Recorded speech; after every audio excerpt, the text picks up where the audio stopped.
Narcissistic abuse is one of the leading causes of suicide in the country, yet both the abuse itself and the resulting suicide rates remain severely underreported. The trauma bond created in these relationships is often compared to the addiction of heroin because of how profoundly it grips its victims. When someone quits heroin or alcohol cold turkey, their body can go into shock, and in extreme cases they can die. The trauma bond carries a similar danger, not physically, but emotionally and psychologically.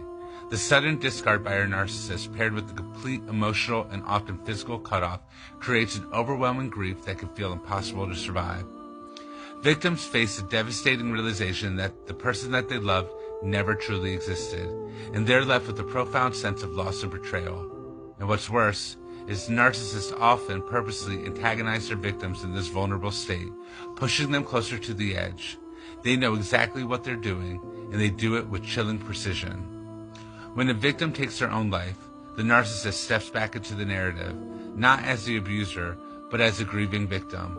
They collect sympathy, insurance money, and the attention that they crave, all while seamlessly moving on to a new target. Suicide due to narcissistic abuse is not just a tragedy, but it's murder by psychological warfare. This is why our focus as a community must be on amplifying the voices of those who were silenced, on telling their stories, and on challenging the narrative that paints these victims as simply as crazy or unstable. They were not. They were pushed intentionally and cruelly by someone who took pleasure in their suffering and into their death.